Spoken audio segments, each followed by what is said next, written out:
All right, Coach, tell me who you brought with you here today. Two unique individuals. To my left, you have Ed Nelson. Ed is a Gates scholar that came to Morehouse from Pennsylvania, doing an outstanding job in the classroom, obviously on the field.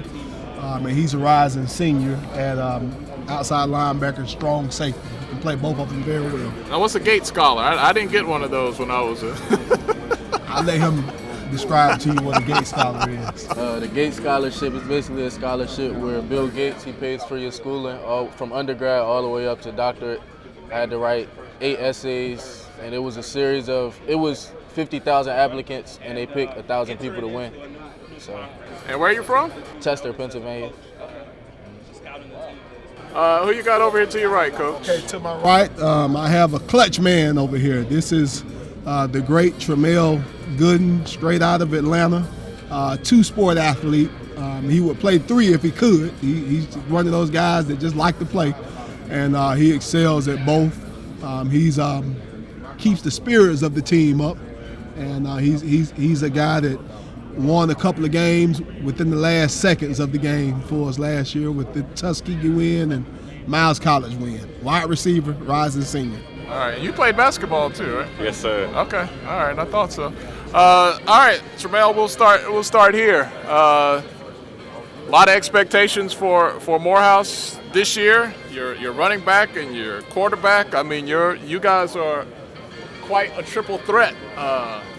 Tell me about that sort of excitement, man. It's very exciting. You know, you say it's a triple threat, but it's more so like all of us. We have, quarterback, running back. We have multiple receivers that can get the job done as well. Also, our offensive linemen, they put in a lot of work, even though we had like 5 in the spring. So looking forward to bringing more in and getting them on track of what we're trying to do as a team, and that's win the SIAC championship and hopefully a national championship. Man, you guys, you got that big win against Tuskegee. That was like something off your back last year. Coach called a play. It was like 17 seconds left in the game. It was like 4th and 5. We had to score, so Coach called a play, and he called my number, and he gave me a chance, and I just went up and made a play for the team. Man, Coach, I ran out of batteries trying to keep up with you guys last year.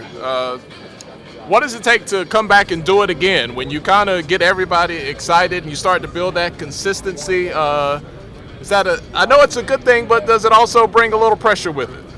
It does bring pressure, no question about it. I've said this oftentimes, the parity level in our conference is so high, so you have to be ready and willing to play every football game if need be down to the wire.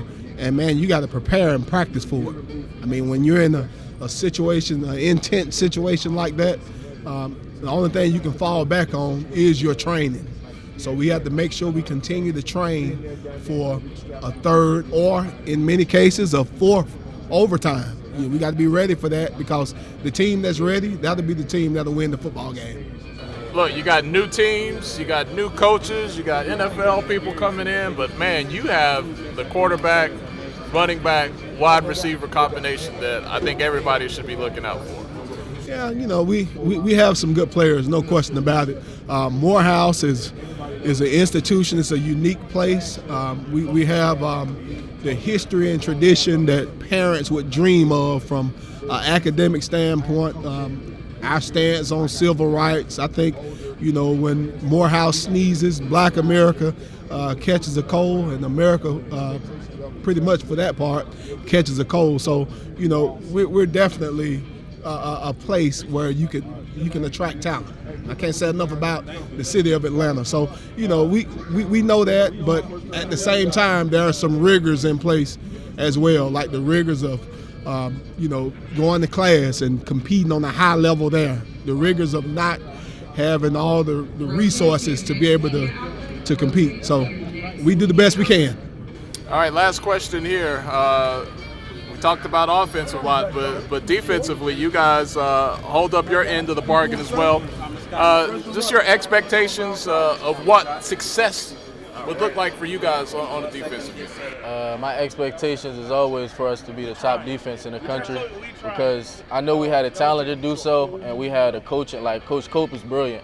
He's probably the most.